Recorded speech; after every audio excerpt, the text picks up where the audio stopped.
Hello, good morning everyone. আমি shiny from Netherlands. আজকের গল্পে আপনাদের সবাইকে স্বাগত জানাই।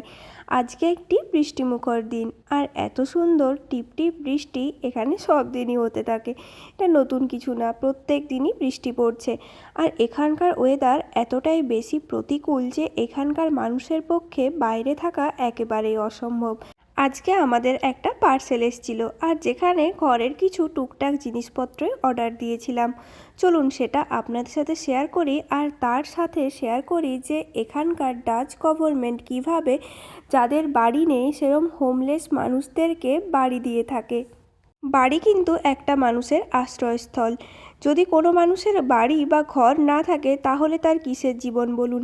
যদি কোনো মানুষের বাড়ি না থাকে বা হঠাৎ কোনো কারণে তিনি তার বাড়ি হারিয়েছেন, তাহলে কিন্তু এখানকার গভর্নমেন্ট তাকে বাড়ি অবশ্যই দিয়ে থাকেন, যেটা এমার্জেন্সি শেল্টারের আওতায় পড়ে।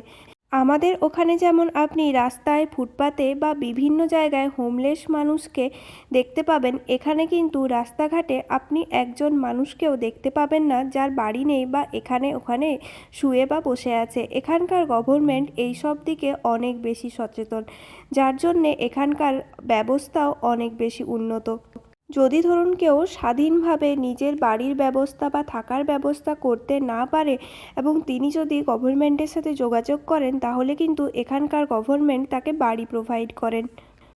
সোশ্যাল সাপোর্ট অ্যাক্ট 2015 অনুযায়ী এখানকার মিউনিসিপ্যালিটিকে একটা অ্যাক্সেস দেওয়া হয়, যার মাধ্যমে সে একজন ব্যক্তির চাহিদা মূল্যায়ন করে তাকে তার উপযোগী সাহায্য প্রদান করার অনুমতি দেয়। যার মধ্যে ধরুন কোনো একজন মানুষকে হাউসিং অ্যাসিস্ট্যান্ট দিতে পারে, বা ফিনান্সিয়াল সাপোর্ট যদি দরকার হয় তা দিতে হতে পারে, বা মেন্টাল হেলথ, আর তার সাথে অ্যাডিশন কিছু সাপোর্টও থাকে। এছাড়াও জবের ট্রেনিং এবং এমপ্লয়মেন্ট অ্যাসিস্ট্যান্সও দেওয়া হয়। হাউজিং অ্যাসিস্ট্যান্ট বলতে এখানে কিন্তু এরম অনেক সোশ্যাল হোম করা আছে, যেখানে সাধারণ মানুষকে থাকার জন্যে সুন্দর বাড়ি প্রোভাইড করা হয়। সেরকমভাবেই যদি কোনো ইন্ডিভিজুয়াল নিডি মানুষ কোনোভাবে গভর্নমেন্টের সাথে যোগাযোগ করতে পারে, তাহলে এই সোশ্যাল সাপোর্ট অ্যাক্টের যে সমস্ত সদস্যরা থাকেন তারা তাকে এই বাড়ি খুঁজতে সাহায্য করেন।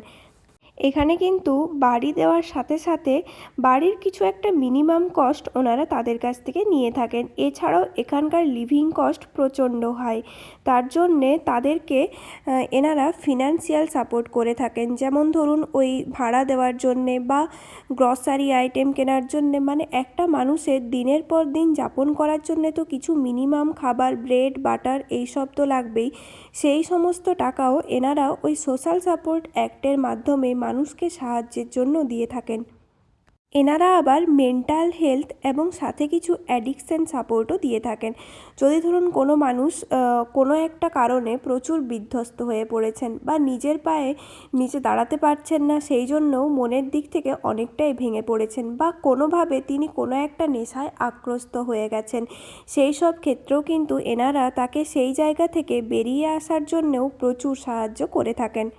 সব থেকে মেন এবং এসেনশিয়াল ব্যাপার হলো এনারা কোনো একটা ইন্ডিভিজুয়াল মানুষকে জব ট্রেনিং দিয়ে থাকেন, যাতে তার পরবর্তী সময়ে জব পেতে সুবিধা হয়। মানে সারা জীবন তো তারা কোনো একটা মানুষকে তাদের আওতায় রেখে বা তারা সাহায্য করতে পারবে না, এটা তো সম্ভব না, কারণ এরম হতে থাকলে নিডি মানুষ তো বাড়তেই থাকবে। তার জন্যে এনারা তাকে খাবার, থাকার জায়গার সাথে সাথে অবশ্যই জবের ট্রেনিংও দিয়ে থাকেন, কোনো একটা জব রিলেটেড কোর্স করান। তারপর এনারা তাদেরকে বিভিন্ন জবের অফার দেন এবং তাদের পছন্দ মতো তারা জব নেন। কিছু বছর পর হয়তো তারা যদি ইন্ডিভিজুয়ালি নিজের কস্ট নিজে বহন করতে পারে, তখন তারা এইসব নিডি বা সোশ্যাল পিউপেলদের থেকে নিজেদের নাম উঠিয়ে নিজেরা নিজেদের মতো করে আবার স্বাভাবিক জীবনে ফিরে আসতে পারেন। তো এই সব জিনিসপত্র যখন আমি প্রথমবারের জন্য জেনেছিলাম, তখন এখানকার গভর্নমেন্টকে স্যালিউট জানাতে ইচ্ছে করেছিল। মানে এখানকার স্ট্রাকচার, এখানকার ল এতটাই স্ট্রং যে সব কিছু কত ইজিলি বহন করতে পারে। আমাদের ইন্ডিয়াতে যেহেতু লোকসংখ্যা অনেক বেশি, তার জন্যে এইসব কাজ করাও বেশ অনেকটাই কঠিন হয়ে পড়ে। তবে এনারা সব কিছুকে অনেক বেশি স্ট্রাকচারালি প্ল্যান করতে পারে, তার জন্যে সব কিছু করা অনেক বেশি ইজিও হয়ে যায়। দেখুন এদিকে কিন্তু আমি বেশ ভালো করে মুড়ি মাখিয়ে নিয়েছি, শসা, পেঁয়াজ, টমেটো, ধনেপাতা, আচার, আচারের তেল, সাথে চানাচুর দিয়ে। আর এরম মুড়ি দেখে এখনই জিভে জল চলে আসছে। চলুন এখন একটু বাইরের দিকে যাই আর কিছু ঘরের জিনিসপত্র কিনে নিয়ে আসি। এখন ছিলাম লিফটে, আর লিফটে কিন্তু আমরা 20তলা থেকে নিচতলা অবধি নামতে প্রায় 1 মিনিট মতো টাইম লেগে যায়, যার মধ্যে 2-3বার হল্ট তো চলেই আসে, মানে ধরুন অন্য কেউ যাবে বা আসছে তার জন্যে আর কি। দেখুন আমি কিন্তু বাইরে থেকে ফিরেও চলে এসেছি, আর কি কি নিয়ে এলাম সেটাও দেখিয়ে দিই। এখানে নিয়েছিলাম চিকেন। এইবারে চিকেনটাতে কিন্তু 9টা পিস ছিল, যাক অন্যবার 4টা থাকে, এবারে একটা এক্সট্রা। আর নিয়েছি কোকোনাট ওয়াটার। এখানে এমনিতে নারকেলের জল বা ডাবের জল পাওয়া যায় না, তবে তার স্বাদ মেটানোর জন্যে আমরা মাঝে মধ্যেই এই কোকোনাট ওয়াটারটা নিয়ে আসি। এদিকে ছিল টমেটো, পেঁয়াজ, যেটা ছাড়া রান্না করা অসম্ভব। একটা তেলের বোতল নিয়ে নিয়েছিলাম, আর ওইদিকে নিয়েছি দুধ। দুধ ছাড়া তো চা খাওয়া যাবে না। সন্ধে হয়ে গেছে, আর সন্ধে হওয়ার পরেই তো ইচ্ছে করে একটু কিছু স্ট্রিট ফুড খাওয়ার জন্যে, মানে ওই এগরোল, চাউমিন, মোগলাই। বাট এখানে তো আর স্ট্রিট ফুড পাওয়া যায় না, তাই বাড়িতেই স্ট্রিট ফুড বানানোর সব অভ্যাস করে নিয়েছি, যার জন্যে আজকে আমি এগরোল বানাতে চলে এসেছি। আর এগরোল বানানোর জন্য প্রথমে আটা মেখে সুন্দর মেলে নিয়েছিলাম। ওইদিকে কিন্তু একটা ভাজা হচ্ছে, আর আমি এখানে ডিমটা ফেটিয়ে নিচ্ছি। ডিমের সাথে একটু নুন দিয়ে দিয়েছিলাম। দেখুন এগরোল একটা ভাজা হয়ে গেছে, আর একটা এখনও কাঁচাই আছে। একটু ভাজতে বেশি টাইম লাগে, না হলে আবার আটাটা কাঁচা কাঁচা লাগবে। এইদিকে শসা, পেঁয়াজ, গাজর, লঙ্কা, ধনেপাতা কাটা হয়ে গেছে। আর একটা এগরোল যখন রেডি হয়ে গেছে, ওইটাকে বানিয়ে ফেলি, আর একটা এগরোল বানানোর জন্য দিয়ে দিই। দেখুন কি সুন্দর হয়েছে, একদম কিন্তু দোকানে যেরম হয় ঠিক সেই টাইপেরই। আর এই ফ্রাইং প্যানটাতে সব ভাজা টাজা খুব ভালো হয়। চলুন এরপর তাহলে ওইদিকে ওইটা হতে থাক। যদিও খুব বাজে টাইপের আমি একটা শেপ দিতে পেরেছি এটাকে, অনেকটা ওই ম্যাপ টাইপের হয়ে গেছে, বাট আর কিছু করার ছিল না, বিকজ এটা ময়দা আমার দ্বারা একদমই মেলা হচ্ছিল না। যাই হোক, পাতলা হয়েছে, খাওয়া হয়ে যাবে, তাহলেই হবে। চলুন ডিমটা দিয়ে দিয়ে এরপর আর ওপর থেকে এগরোলটাও দিয়ে দেব। তারপর ধীরে ধীরে ভাজা হতে থাক, আমি ওইদিকে আরেকটা এগরোল বানিয়ে নিই। এখানে ডিম বলুন বা চিকেন, সব কিছুর ওপরে এক্সপায়ারি ডেট লেখা থাকে। ঠিক একই রকম আমাদের ডিমের ক্ষেত্রেও এক্সপায়ারি ডেট ছিল আর মাত্র 2 দিন পরে, আর এখনও প্রচুর ডিম রয়ে গেছে। তার উদ্ধার করার জন্যে আজকে এগরোল বানানোর পরিকল্পনা। চলুন এরপর তাহলে এগরোলটা বানিয়ে নিই। গোটা ঘর এত সুন্দর গন্ধে ম ম করছে যে কি বলবো, একদম দোকানে যেরম গন্ধ হয় না ঠিক সেই টাইপেরই। চলুন আর তর সইছে না, তাড়াতাড়ি করে বানিয়ে টেস্ট করে দেখা যাক। শসা, পেঁয়াজ, গাজর, লঙ্কা ওই স্যালাডটি দিয়ে দেব। ও তখন যে কথাটা বলছিলাম, আরেকটা ইম্পর্ট্যান্ট পয়েন্ট তো বলাই হয়নি।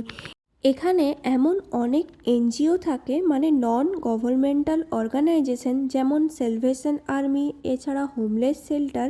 তারা এই সমস্ত নিডি পিপলদেরকে বিভিন্ন টাইপের ভাইটাল সাপোর্ট দিয়ে থাকেন, যেমন ধরুন ফুড, ক্লোথিং বা তাদেরকে থাকার জায়গা দেওয়ারও ব্যবস্থা করে দেন। এছাড়াও উইন্টারের সময় তো এখানে প্রচণ্ড ঠান্ডা হয়, যার জন্যে নেদারল্যান্ডসেরই বিভিন্ন শহরে মানুষজনদেরকে টেম্পোরারিলি আশ্রয় দেওয়া হয়। এছাড়াও তার বিভিন্ন মৌলিক প্রয়োজনীয়তাও মেটানো হয়। এখানকার গভর্নমেন্ট কিন্তু সাধারণ মানুষদের জন্য অনেক বেশি সচেতন। যাক, এদিকে তো আমার এগরোল রেডি হয়ে গেছে। এটা আজকে সন্ধ্যের খাবারের মতো তো তৈরি, রাতের জন্যে আবার আলাদা করে রান্না বান্না করতে হবে। যাক, খেয়ে দেখি তাহলে কেমন হয়েছে। দেখুন এখানে কিন্তু আমি নিয়ে বসেও পড়েছি, আর অসাধারণ সুন্দর হয়েছিল খেতে। প্রায় 2 থেকে 3 মাস পরে এগরোল খেলাম, আর খাওয়ার সাথে সাথে সেই বাড়ির কথা মনে পড়ে গেল। খুবই সুন্দর হয়েছিল। আর ওইদিকে আরেকটা এগরোল হচ্ছে, ওটা হতে থাক। এর সাথেও আমি আমার ব্লগটা শেষ করছি। যদি আমার এই ব্লগ আপনাদের ভালো লাগে তাহলে please do like, comment, share and subscribe. দেখা হবে পরের নতুন একটি ব্লগে। Thanks for watching my video. Thank you so much. ও বেল আইকনটাকে কিন্তু ক্লিক করে রাখতে ভুলবেন না, যাতে আমার পরের সব ভিডিওর নোটিফিকেশন পেতে থাকেন।